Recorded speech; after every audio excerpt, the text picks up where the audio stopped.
Yeah, so this is a fork of my original proposal and the corrections that Tam made.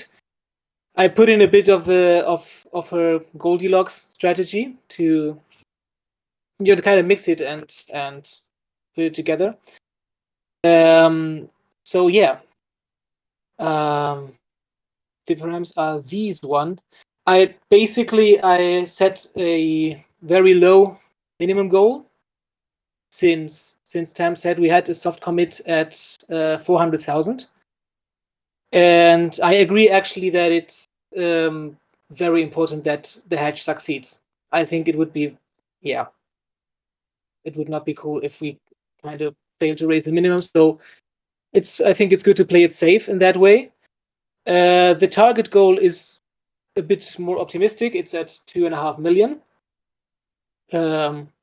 which I think would be great. And I put a maximum at 8, just yeah, because why not?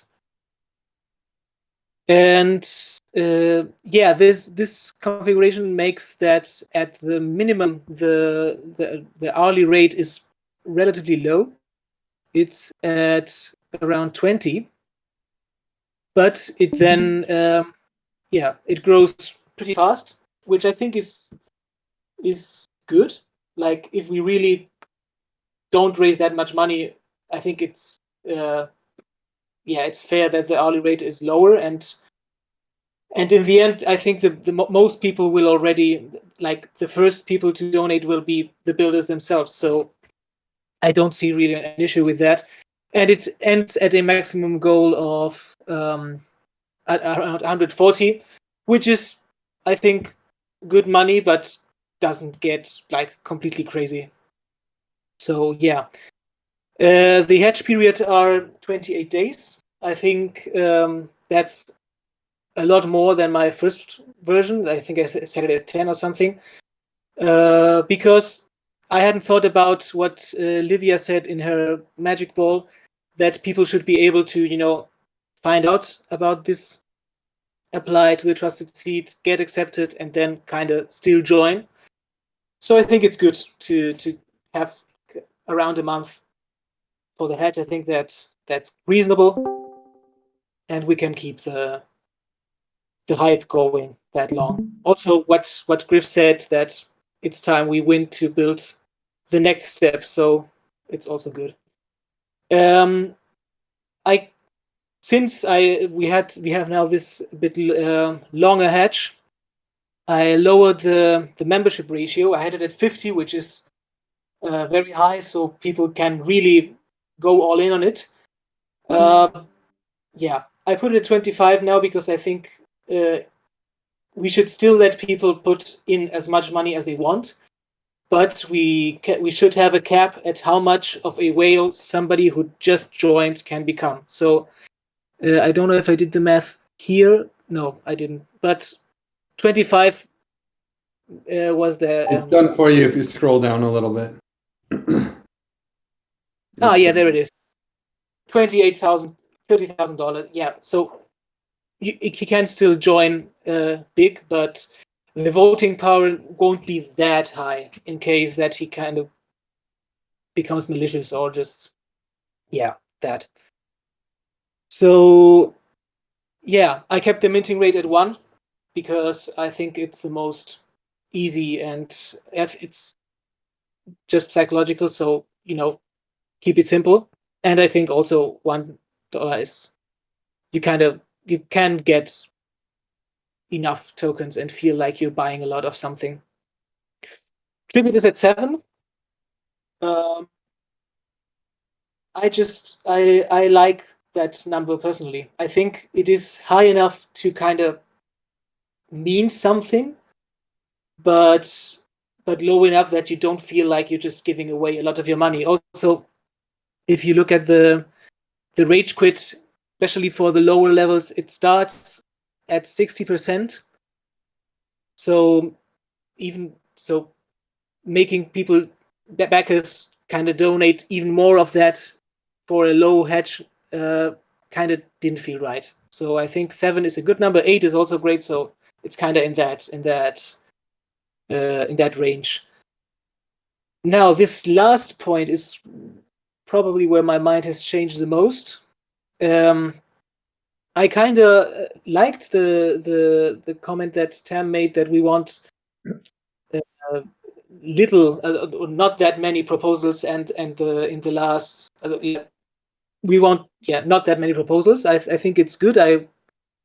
So that it's good to find maybe a consensus before you go on chain, and then have just one or two big ones which concentrate all the votes. So the toll gate should feel high. 5,000 is maybe a bit too much, but like we talked in some parent party, you can always vote to reimburse the people, so it isn't that difficult. I set here a pretty low support, like only 60% with a quorum of 10. I think if I would do this today, I'd put it higher. Griff has convinced me to prefer high support. So yeah, that is the thing I would probably change more. And yeah, 5 days to vote, enough for everybody to just think about it. 48 hours rage quit to have good time to think about it also, and just accommodate for every time zone. Just, I think less than that is a bit too rushed. And one proposal a day seems also kind of right if you want to keep it at the smaller side. So yeah, that would be it. Yeah, I would love to see you fork this. Would you keep the vote proposal buffer at one day?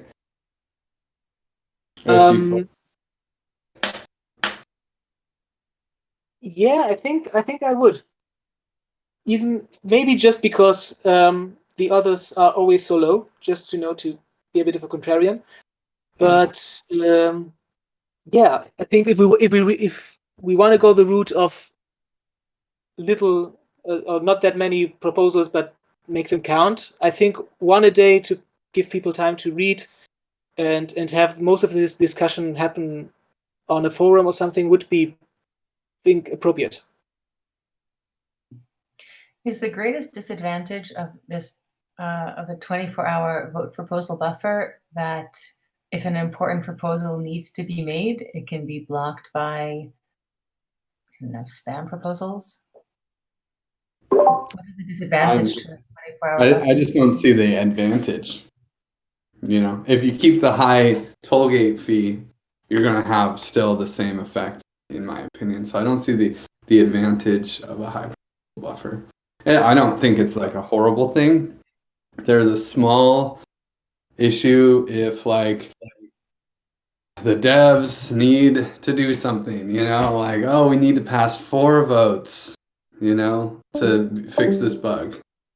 Well, I had this crazy experience with the DAO, right? That really colors the likelihood of any of these problems ever happening. It's not likely, but I come from this perspective of like having to rally a DAO and I literally had to reduce min quorum several times. I had to rally a whole DAO to like reduce min quorum from, and we had a limit that you could only reduce it by half. So it started at 10%, and then 5, and then 2.5, and then 1 point, and then another, and it was so annoying. So I just have these other things coloring my opinions that they're probably unrealistic. Yeah, but that's a good point. If something happens which requires to act fast, yeah, maybe that could be an issue. Yeah, I think if we then keep the high toll gate to really make it stick, I think I could also live with a lower buffer to like 12 or even 8. If we have this really high toll gate, it kind of avoids spam by itself, maybe, I think.